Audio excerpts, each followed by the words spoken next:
Today we're going to walk through result review and endorsement from a FirstNet or emergency department context. First we'll go through a couple of the intricacies within the ED launch point. So firstly, the completed test tube icon denotes that there is a result available within a patient's chart. The test tube with a partially filled bar underneath denotes that either preliminary results are available or results are basically on their way.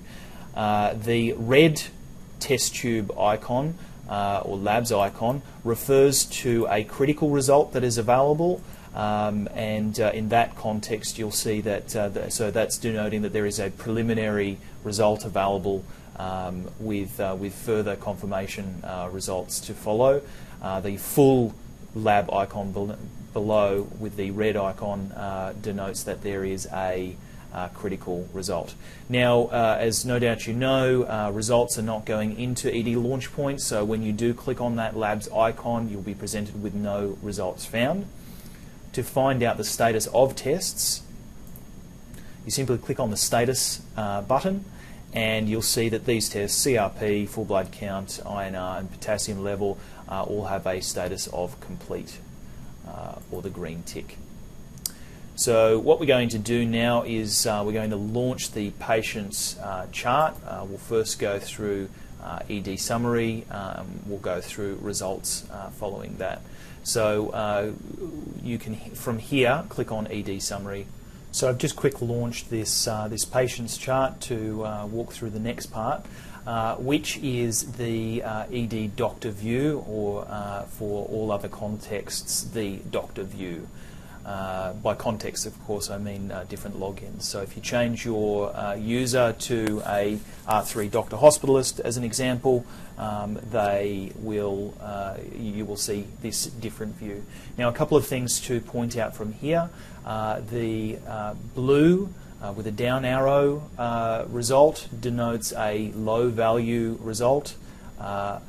Orange denotes with a orange arrow pointing upwards denotes a high value. A red with an exclamation point relates to a critical value, and black denotes a normal range value. You can also see here the blue triangle, that within the doctor view or ED doctor view denotes a changed result. The delta symbol there. So from the doctor view, you see some specific results, but not all results. So from here you see all analytes associated with a full blood count, a Chem 20, lipase, paracetamol, cardiac enzymes such as troponin, and your coag values. But you don't see all results. In order to see all results, you go to the Results tab and click on Lab Extended. And you'll see that no results are found there because this is currently looking at a specific date range. In order to change that, you can quite easily click on the result count and look at the last 500 results. Now that I'm looking at plenty of results here, I'll just quickly point out that there is some slight intricacies between the result view and the ED doctor view and doctor view. That is that obviously the down arrow associated with the low result has been replaced with a L in brackets. The up arrow related to a high result has been replaced by a H in brackets. And the delta symbol has been replaced by a lowercase c in brackets, denoting a changed result. So if I want to narrow down the results that I'm looking at right now, I'm looking at all results. If I just want to look at routine hematology, then I'll remove all of the others. If, for example, I want to look at a specific result, I can click on the three dots icon and search for cardiac troponin, hit enter, and click select. Now, to view this result over a trend, you simply click on the tick box beside that analyte and click on the graph icon to graph it out. So from here, if I want to return to all lab values, I just click on the drop down and click on lab results. Now, to view a report, which is different to obviously seeing an individual analyte, you can double click on that report. For this one, urine culture MCS. You can review this report by double clicking on that. And also of note is comments and the display of comments within a result. Now you'll see here that we have an asterisk next to this numeric result. That asterisk relates to a comment associated with that result.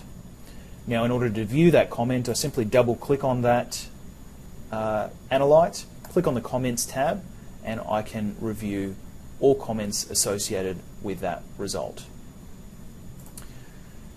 Now, for this patient, it's important to note that there are some unendorsed results related to this patient's results. So you'll see here this yellow background that relates to an unendorsed result that is available for endorsement.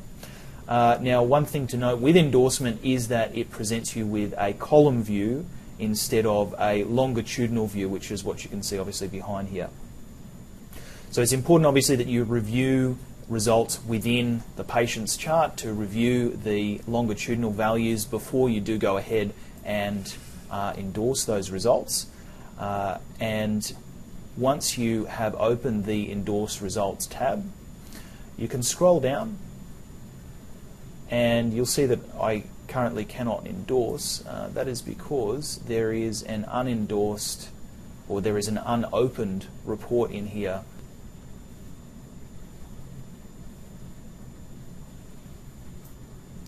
And once I've opened that report and reviewed it in full, it allows me now to endorse all results within this window.